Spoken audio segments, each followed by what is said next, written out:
Saya berharap itu sesuatu yang penting untuk kita tahu supaya kita jangan menganggap sepele soal moral ini. Jangan sampai kita terninabobokan hanya dengan udah hadir ke ta'lim, udah gitu nggak ada tugas lain. Justru tugas utama dalam dakwah kita keluar dari masjid. Kalau di masjid kayak nggak ada challenge-nya, duduk dengerin, nggak nyaman, senegatif-negatifnya akhlak kita di masjid apa? Ketiduran. Itu juga masih nggak dosa, cuman ya kayak malu aja gitu. Datang ke masjid langsung sakinah. Beres, pas udah selesai doa baru bangun misalnya. Itu seminimal-minimalnya akhlak kita di masjid paling ya itu.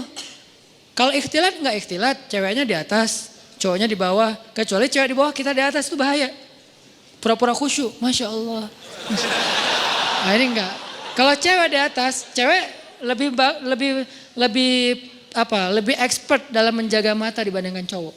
Ini nih fitrahnya ya. Cewek lebih baik walaupun ada yang kecolongan ada, tapi maksudnya secara umum cewek itu lebih jago jaga mata daripada cowok. Cowok lebih jago jaga mulut daripada cewek. Saya nggak mau ngomong negatifnya ya, saya ngomong positifnya nih. Positifnya, cewek itu lebih jago menjaga mata daripada cowok. Cowok lebih jago menjaga lisan daripada cewek. Makanya cewek kalau lagi sedih itu kan gini ya. Kalau cowok kalau lagi sedih kan gini kan. Jadi masing-masing dikasih ujian lah. Kalau cewek mampu menjaga lisan itu jadi jalan ke surganya. Kalau cowok mampu menjaga mata itu jalan ke surganya. Kalau bahasa hadis mah lebih vulgar lagi. 2 yang membuat orang paling sering masuk neraka. 1 lisannya, 2 kemaluannya. Tapi kalau diperjelas lagi kemaluan itu berawal dari mana? Pandangan mata. Jadi artinya ikhtilat nggak ada. Cewek di atas, kita di bawah. Walaupun nanti kalau keluar bisa aja sih. Cuman maksudnya nggak kayak di jalan, nggak kayak di mall. Di mall gimana? Kalau di sini gimana pun di luar Instagramnya vulgar. Kalau udah masuk masjid kan minimal kayak agak sopan gitu kan ya. Saya nggak bilang berhijab karena mungkin belum semua berhijab. Lagian itu proses gitu. Saya hargai udah mau ke masjid walaupun belum sempurna hijabnya. Tapi minimal udah sopan. Nggak mungkin kan masuk masjid kayak di sebelah misalnya. Kan beda kan pakaian yang di sebelah sana sama yang di sini. Bangunan sana, building sana sama building ini kan beda nih. Habis dari sini ke sana, innalillah. Kalau habis dari sana ke sini, astagfirullah. Udah dosa, taubat gitu. Kalau ini lagi taubat, dosa lagi kan salah kan. Jadi kayak beda. Nah coba lihat, kalau lihat perilakunya gimana di jalan sama di mall atau di pasar. Kita bisa nggak nih keluar dari masjid baru kita tunjukin saya udah taklim. Tapi minimal udah la tahkiranna minal ma'rufi syai'a kata Nabi. Janganlah kalian meremehkan kebaikan walaupun kecil. Walau antal akhaka biwajhin tolik. Walaupun sekedar tersenyum ke wajah saudara. Jangan dianggap remeh, tersenyum juga udah kebaikan yang luar biasa. Senyum doang. Tapi jangan salah sasaran. Karena kalau senyumnya salah sasaran jadi seburuk-buruk senyum kan ya. Senyum ada pahala ada yang dosa. Senyumin istri orang dosa kan ya. Senyumnya tapi sewajarnya teh gitu. Teteh. Jangan berlebihan lah biasa aja. Apalagi kalau suaminya tipe yang ya emang suaminya harus pencemburuan ya. Suami kalau nggak cemburuan namanya apa? Dayus. Jangan salah huruf ya. Dayus D ya. Siapa itu dayus? Kata Nabi, tidak akan masuk surga seorang dayus. Allah marah kepada dayus. Sahabat juga heran, ini istilah baru nih. Ya Rasulullah, dayus itu siapa? Kata Rasul, dayus itu suami yang ketika istrinya melakukan nusyuz, dia nggak cemburu. Nusyuz itu apa? Banyak grade. Grade yang sederhana dalam nusyuz, istrinya misalnya chat lebih dari jam yang ditetapkan. Misalnya kayak agak menurut saya berlebihan lah. Seorang cewek chat sama cowok yang bukan muhrimnya bukan karena darurat jam 11 malam.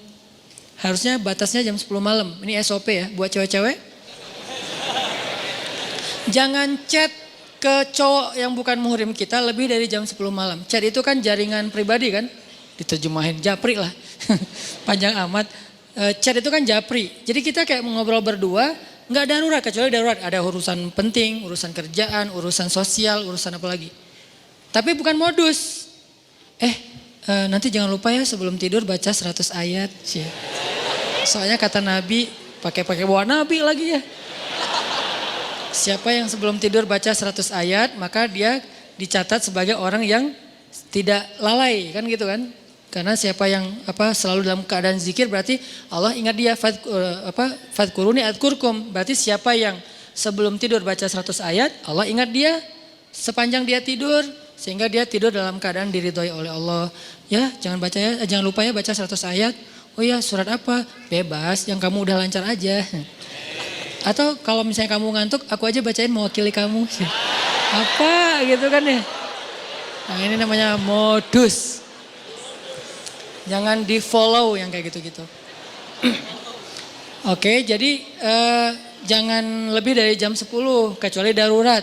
Nah, suami yang gak cemburu istrinya chat terus cekikikan, terus emotikonnya guling-guling apa. Nah, ini enggak benar nih. Berarti dia udah mulai kena penyakit dayus, harus cemburu. Enggak ada apa-apa kok, bukan kita curiga sama istri kita atau sama cowok itu. Kita enggak suuzon sama mereka berdua, kita suuzon sama setannya. Mereka dua-duanya orang soleh, yang satunya ustadz lagi tuh. Ustadz, saya lagi sedih nih. Hati-hati, ustadz juga manusia. Saya dipanggil ustadz. Ustadz pernah tergoda? Hampir. Untung, astagfirullahaladzim. Wudu gitu. Tapi nyesel, kenapa nggak disambung 5 menit lagi. Ustadz juga manusia. Jangan mengkultuskan ustadz. Ustadz mah insya Allah nggak apa-apa. Jangan. Kita nggak curigain ustadz, kita nggak curigain ceweknya. Kita curigain setan yang ada di antara mereka.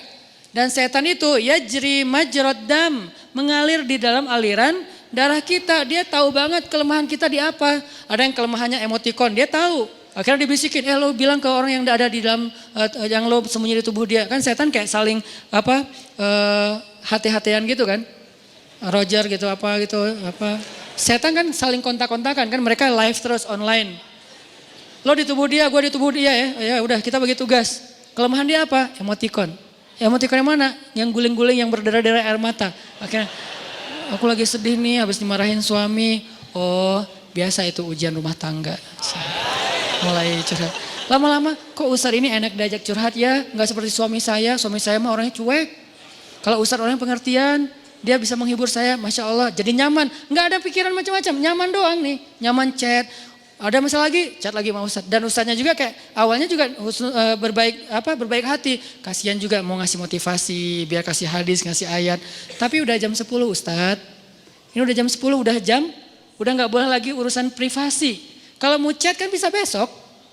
Pagi-pagi habis subuh, Ustadz mohon maaf. Kalau perlu bahasanya kaku, gak ada titik-titik, gak ada koma. Udah aja kaku, kalau perlu semuanya kapital. Saking kakunya gitu.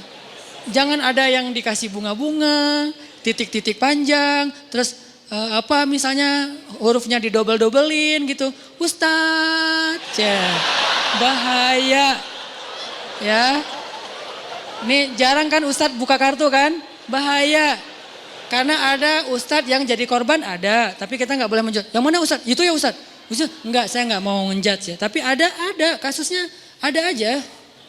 Ini dunia fitnah kan. Kita kan ngelihat Ustadz itu suci di atas mimbar. Di belakang mimbar, ya gitu deh. Ya manusia maksudnya, manusia sama kayak kita. Kelemahannya sama. Mudah-mudahan kita berbaik sangka dia lebih soleh. Tapi sesoleh-solehnya dia, bukankah di Bani Israel itu ada orang yang ahli ibadah 100 tahun. Ibadah terus. Ujungnya apa? Zina, membunuh, syirik. Gara-gara apa? Gara-gara tadi tuh disebut dengan talbisul iblis. Makanya bahasanya wala tattabi'u khutuwat, bukan khittah, tapi khutuwat. Khutuwat itu jamak dari khittah. Langkah-langkah, bukan satu langkah. Setan itu gak nyuruh kita langsung bikin dosa. Itu satu langkah. Nyuruh kita pelan-pelan dulu. Kalau perlu berpahala dulu. Jadi dia ke kanan dulu. Baru nanti muter ujung-ujung tanpa kita sadari udah di kiri. Gitu caranya, bukan lo ke kiri. Enggak, kita gak mau. Zina lo, gak mau dong. Tapi kasihan dia bantuin. Ke kanan kan. Bantuin. Dia kayaknya lagi labil banget daripada dia bunuh diri. Ya udah deh gue temenin. Chat sampai jam 12 malam. Kanan, chatnya pelan-pelan. Ayat dulu keluarin. Hadis, lama-lama nasihat pribadi. Kok kata-katanya bagus? Ya kata-kata saya sendiri. Oh Ustadz ini bijak sekali. Mulai ke tengah, ujung-ujungnya ada di kiri. Itu terjadi. Berapa lama dari sini ke sini? Bisa seminggu, bisa sebulan, bisa setahun. Yang jelas usaha dari sini ke sini tuh seumur hidup kita dia usahain terus sama si setan teh. Dia nggak akan berhenti. Kita udah ke sini, udah sampai di sini, sadar balik lagi kan? Diusahain lagi. Dia nggak akan berhenti sampai kiamat. Itu perjanjiannya dengan Allah. Akan aku sesatkan cucu-cucunya Adam sampai hari kiamat. Kalau dunia batas waktunya kiamat, kalau kita batas waktunya sakaratul maut. Jadi nggak ada batas waktu terus saja. Mau ustadznya udah kakek-kakek juga sama. Sebelum meninggal berarti masih ada kesempatan diginiin. Dia nggak akan nyuruh nyebrang ke sana. Khutwat. Khutwat itu langkah-langkah yang panjang, yang banyak. Mungkin 1000 langkah, mungkin 2000 langkah. Yang jelas goalsnya ke sini nih. Tapi langkahnya ke kanan dulu. Itu talbis namanya. Talbis itu tipuan. Ada Bani Israel. Gimana ceritanya? Masih boleh dikit cerita? Jadi ada 3 orang pemuda, soleh-soleh semuanya. Mereka punya 1 adik perempuan, berempat. Yang paling bungsunya cewek, cantik, masih jomblo, single. Bukan jomblo, single. Karena dia biasa aja gitu dengan kesinggelannya. Nah 3 cowok ini dapat tugas militer. Karena negara mereka itu ada wamil, wajib militer. Ada peperangan, mereka diserang. Akhirnya dia 3 cowok ini dipanggil untuk ikut berperang. Mereka khawatir gimana dengan adiknya yang perempuan. Siapa yang akan jaga ini? Cerita dari hadis. Bukan fiksi. Bukan fiktif. Fiksi beda lagi. Bukan fiktif gitu. Cerita dari hadis. Nah karena mereka nggak tahu gimana cara ke siapa harus menitip adik perempuannya, keluarganya di luar kota nggak ada yang di situ, susah gitu. Pokoknya intinya nggak ada yang mereka percaya selain seorang ahli ibadah yang ada di negeri mereka. Cuman beliau ini nih yang paling soleh, paling amanah, paling baik, bukan ustadz biasa lah, ustadz legend lah ya, udah senior banget lah ya. Nah akhirnya mereka sepakat bertiga, kita titipin aja adik kita ke syekh itu. Datanglah ke syekh ini.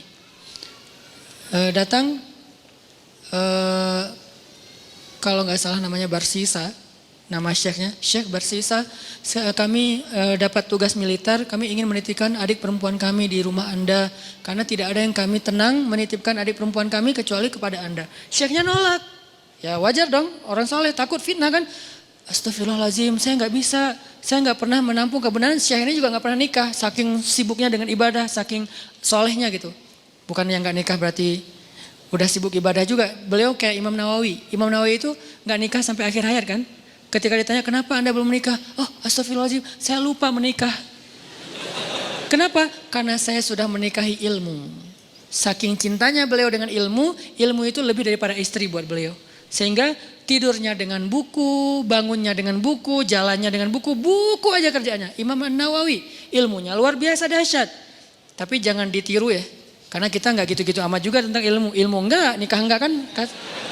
Ya pilih salah satu deh. Kalau enggak ilmu ya nikah gitu. Masalahnya kita ilmu gimana? Apakah udah selevel Imam Nawawi yang hadis dalam semalam hafal berapa ribu hadis. Terus setiap malam tuh nulis buku.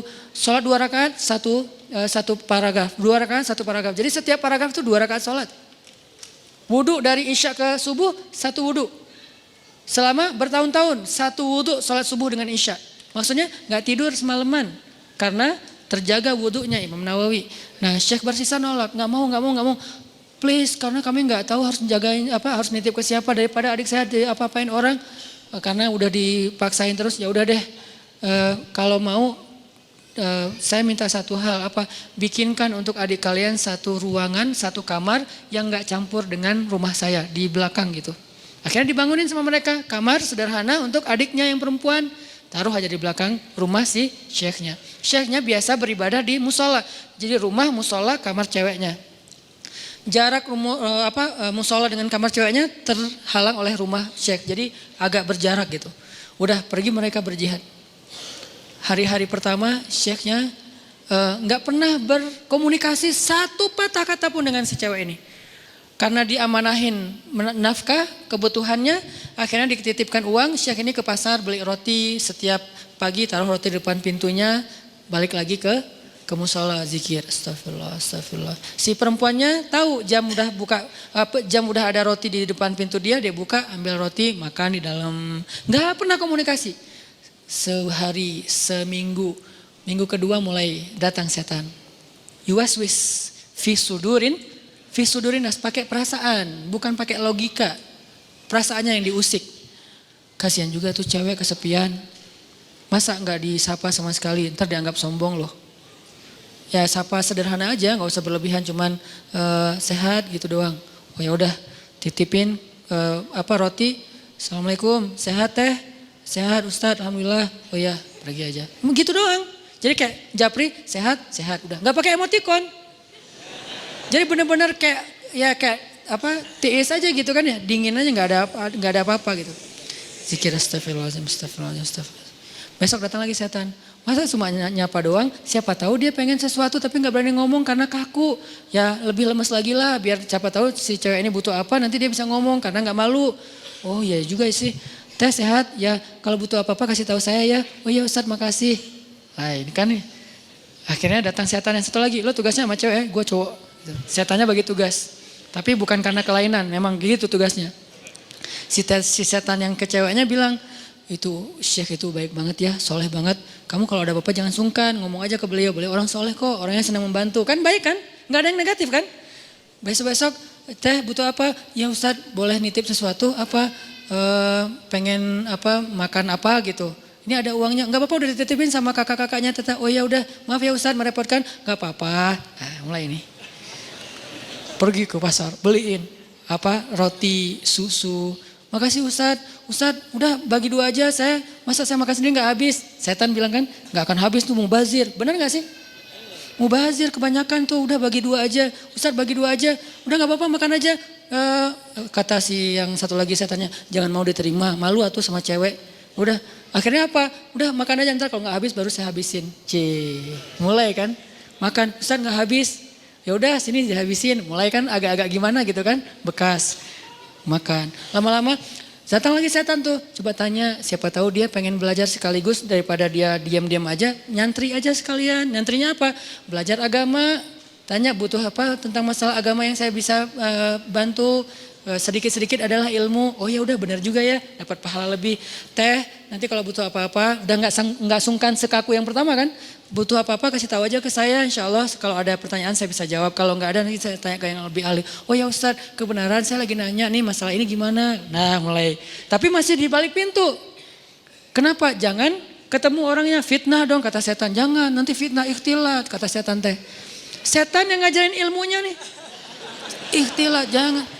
Oh ya benar juga. Jadi teriak-teriak dari belakang pintu, depan pintu gitu. Oh kalau gini gimana Ustadz? Nah lama-lama datang lagi setan. Mungkin sebetulnya si teteh itu ada pertanyaan yang privasi. Gak enak nanyanya sambil teriak-teriak. Kayak nanya masalah cara membersihkan haid atau apa kan gak enak teriak. Ustadz cara ngebersihin haid gimana kan gak enak kan ya. Ya udah kamu lebih dekat lagi, duduk depan pintu, jangan berdiri. Duduk aja depan pintu baru ngobrol. Ya udah teh kalau teteh butuh tanya apa-apa saya insya Allah siap jawab. Ini gak perlu teriak-teriak. Oh ya Ustadz di balik pintu. Sama-sama duduk di pintu tapi masih kehalang, pintu tertutup. Datang lagi besoknya setan. Apa kata orang ngelihat kalian udah ngomong kayak gitu. Satu dalam satu di luar tapi duduk di pintu. Kan jadi fitnah. Ntar dikira semua orang ada apa-apa. Lebih baik masuk ke dalam biar gak ada yang ngelihat. Tapi pintunya dibuka. Awas jangan ditutup. Ntar digoda setan. Lah ngomong setan. Nah ini nih setan nih, talbis. Makanya ada buku tebal ya, judulnya Talbisul Iblis. Tipu daya, tipu muslihat iblis. Gitu dibawanya ke kanan dulu, baru ujung-ujungnya ke kiri. Tanpa disadari. Tapi buka pintu ya. Oh iya juga ya, gak boleh tutup pintu. Ntar jadi ikhtilat lagi. Ntar setan lagi. Padahal dari tadi juga setan. Udah teh, boleh di dalam aja gak enak dilihat orang. Oh ya Ustadz gak apa-apa. Yang bagian ceweknya bilang, gak apa-apa dia orangnya amanah, gak usah khawatir. Gitu kan. Udah aja duduk dekat pintu tapi udah di dalam ruangan. Ngobrol, udah ketemu orangnya, beda udah pasti. Pertama cewek ini gak pernah kenal dekat sama cowok. Kedua Syekh ini gak kenal dekat sama cewek. Ini adalah kali pertama mereka berinteraksi lawan jenis dan dekat sekarang. Gak ada siapa-siapa, mulai bercanda. Jangan kaku-kaku amat dah tuh ngantuk taklim teh, kasih candaan dikit. Ya udah mulai canda, jadi akrab, jadi hai. Malu dilihat orang, masa bercanda tapi kelihatan orang. Udah tutup aja pintunya, kan udah saling kenal, udah saling percaya. Tutup pintunya, ngobrol. Nauzubillah, terus dekat Sampai akhirnya curhat si cewek ini. Namanya manusia pasti semuanya punya masalah kan. Akhirnya dia berani curhat. Ustadz, saya udah anggap Ustadz sebagai keluarga saya percaya. Boleh saya curhat masalah pribadi? Curhat. Curhat, buka. Waktu itu masih syariat hijab, cadar, buka cadarnya. Langsung udah lihat wajahnya, udah kemana-mana, udah setan teh. Setan yang datang udah bukan lagi bab ini, setan kan gonta-ganti sesuai dengan kapasitasnya. Sekarang bab yang lain lagi, datang setan yang ahli di bidang yang lain. Udah, terus saja sampai mereka akhirnya udah akrab, udah tahu semua cerita-ceritanya. Nangis, ceweknya nangis, senangis-nangisnya. Datang setan romantis. Kalau yang pertama gak ngerti romantis, taunya fikih. Kalau sekarang setan jangankan setan, manusia aja ada yang kayak gitu. Dulu Senok Hogranya yang di Aceh tuh, dia hafal ribuan hadis, hafal Quran 30 juz hanya untuk merusak masyarakat Aceh dengan berstatus ulama kan ya. Itu manusia loh, apalagi setan yang udah lebih legend lagi tuh. Akhirnya setan romantis datang. Kalau cewek lagi nangis kayak gitu jangan didiemin, kasih bahu. Nanti kalau dia tersinggung gimana? Gak akan tersinggung. Cewek kalau lagi kayak gitu dia gak akan tersinggung, dia pasti positif. Jangan kasih bahu pas dia lagi ngomongin masalah agama. Kasih bahu pas dia lagi nangis, lagi emosional. Itu pasti dia akan terima. Oh gitu ya? Udah Neng. Nah mulai ini akrab, usap-usap. Jadi nauzubillah akhirnya mereka berzina. Udah di sini kan? Udah berzina. Berzina sekali karena udah terlanjur dosa lah. Kagok Udah kagok kan, udah aja, biasa aja gitu. Udah dosa juga gitu. Jangan manggil Syekh lagi lah, manggil A aja. Jadi tadi kan manggilnya Syekh, lama-lama Ustadz, lama-lama AA. Manggil lah, udah akrab teh, udah zina, ada segala macam, nauzubillah. Ngomongnya juga gak enak. Udah gitu, maaf perempuannya hamil. Perempuannya hamil, Syekh ini takut ketahuan sama kakak-kakaknya. Karena adik perempuan mereka ternyata dihamili sama Syekh ini. Kalut, panik, datang setan kriminal. Bilang, lo udah bikin adiknya, lo gak akan dibiarin hidup. Setannya udah beda ngomongnya. Ngomongnya udah beda. Udah terlanjur, udah lo habisin aja deh. Gak usah banyak mikir, udah lo habisin aja lo sekarang. Udah. Gitu-gitu. Oh udah dihabisin, dibunuh ceweknya. Karena takut ketahuan. Ditakut-takutin sama setan. Pokoknya lo habis, lo malu, semua orang kampung akan mencela kamu dan segala macam. Pokoknya dibikin goyah banget nih Syekh ini. Akhirnya dibunuh, dikubur di belakang rumah. Tapi udah dibisikin sama setan alasannya, modusnya apa? Bilang aja sakit, meninggal, dikuburin. Nggak lama, belum juga, baru sehari, kadarullah datang nih kakak-kakaknya. Syekh, assalamualaikum, waalaikumsalam. Syekh, alhamdulillah kami semuanya selamat. Adik kami di mana? Syekh ini pura-pura sandiwara. Ada apa Syekh? Innalillah, yang sabar ya gitu. Allah mentakdirkan kalian gak ketemu lagi. Baru aja kemarin adik kalian sakit keras dan meninggal. Maafkan saya gak bisa jaga amanah kalian. Innalillah wa inna ilaihi raji'un. Ya gak apa-apa Syekh, di mana kuburnya? Di belakang. Datang doa, pulang aja. Setan kan jahat banget ya. Setan tuh gak pernah berpihak sama kita. Dia itu pengadu domba. Malam setan ini datang ke dalam mimpi ketiga kakak beradik ini. Mimpinya sama. Setan yang sama, gimana gak sama redaksinya. Mimpinya sama.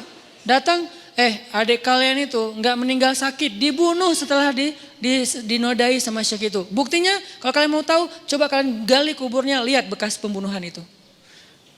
Kalau datang ke satu, ya anggap aja mimpi. Datang ke yang kedua, sama. Ketiga sama, bangun dari mimpi. Saya mimpi buruk tentang adik, saya juga sama. Apa mimpinya? Diceritain, kok sama ya mimpi kita?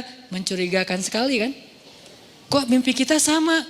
Wah bahaya nih, kita bukan suudzon sama Syekh, tapi kita harus buktiin. Ayo, besoknya mereka diam-diam datang, digali kubur adiknya yang belum kering, yang masih basah tanahnya. Benar ada bekas pembunuhan dan dia dalam keadaan hamil. Syekh ini langsung dibawa ke pengadilan, dikeroyok sama massa, dibawa ke pengadilan, diputuskan hukuman mati. Di tiang hukuman mati, sebelum dia mati, datang setan yang terakhir. Setan yang paling banyak ilmunya, ulamanya setan. Ini nih setan paling pro nih. Datang terakhir. Syekh, kata dia. Syekh tahu selama ini kenapa Syekh sampai di sini? Yang membuat Syekh sampai di sini tuh saya dan geng. Saya and the gang. Kita yang menggoda Syekh dari awal mau menerima cewek itu, kemudian ngasih roti, kemudian mau menyapa, kemudian mau fatwa, kemudian duduk di dalam rumah, kemudian menutup pintu sampai berzina, membunuh dan seterusnya, berbohong, itu semuanya kami. Dan sekarang kamu udah gak bisa ngelak. Hukuman sudah ditetapkan, masyarakat sudah benci sama kamu. Satu-satunya cara kamu selamat sekarang adalah cuman kami yang bisa nolong kamu, karena kami yang mencelakai kamu. Gimana cara saya bisa selamat? Tunduklah ke saya. Sujud. Kalau kamu sujud ke saya, maka kamu akan kami selamatkan. Ini kesempatan kamu yang terakhir. Itu pedang untuk memancung dia itu udah siap. Orang kayak gitu kan labil banget. Akhirnya dia sujud, dia mengakui setan itu sebagai Tuhan, dipancung, matilah Syekh ahli ibadah 100 tahun ini dalam keadaan pembunuh, pezina, pembohong, dan syirik. Kenapa bisa kayak gitu? La tattabi'u khutuwatis syaitan. Janganlah kalian mengikuti langkah-langkah setan. Dia gak akan langsung nyuruh satu langkah ke kiri. Dia nyuruh ke kanan sekilo. Jauh banget ke kanannya. Sampai gara-gara setan kita jadi ahli ibadah banget. Gara-gara setan nih saya jadi bisa tahajud. Kok bisa? Soalnya dulu saya gak pernah tahajud. Gara-gara ada modus sekarang jadi tahajud. Ya gitu deh. Jadi sekarang awalnya sih modus. Lama-lama istiqomah. Masya Allah setan teh. Jadi dari modus jadi istiqomah. Terus besok-besoknya tuh kan gak apa-apa. Udahlah gak usah terlalu idealis. Besok-besoknya ketemu na'udzubillah. Sampai berada di sisi yang kiri dan itu udah terjebak.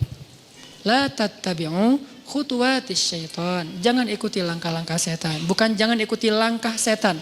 Jangan ikuti langkah-langkah setan. Jadi yang kayak tadi misalnya dayus. Ini gara-gara ngomongin dayus nih. Suami harus cemburu. Karena cemburunya suami itulah penjaga istri.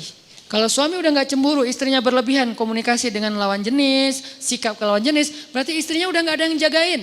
Bukankah tugas suami itu ku anfusakum wa ahlikum naro, tapi cemburunya juga cemburu yang baik, jangan mencela. Cemburunya menasehati, kan di Al-Quran juga dikasih tahu kan ya, menasehati mereka, pindah tempat tidur, apalagi nasihati, pindah tempat tidur, pukul dengan pukulan yang tidak melukai dan tidak menyakiti. Kemudian kalau mau menceraikan pun dengan cara yang baik. Tapi na'udzubillah jangan sampai ke tahap itu gitu. Yang jelas cemburu harus punya, cuman jangan berlebihan. Nah yang akhwatnya, yang cewek-ceweknya kalau dicemburuin suami, bahagialah. Kenapa? Berarti suami kita sayang sama kita. Berarti suami kita itu masih perhatian sama kita. Selama ekspresi cemburunya belum berlebihan, cuman cemburu. Jangan gitu dong gitu. Gak ada apa-apa kok, emang gak ada apa-apa, tapi kan gak pantas. Nah ini nih yang kayak gini-gini nih, kayak komunikasi japri, di grup, pas ketemu orangnya atau apapun, ini harus terjaga. Ini nih tadi yang bab dayus ya, ini juga sesuatu yang behavior. Ini kita rubah pelan-pelan, mudah-mudahan nanti kita akan melihat Bandung dan Indonesia, anak mudanya yang menjadi wajah negeri ini, sudah memiliki behavior seorang muslim yang mungkin, yang pastinya terilhami, terinspirasi dari sosok orang yang paling ideal di antara manusia, yaitu Rasulullah Sallallahu Alaihi Wasallam.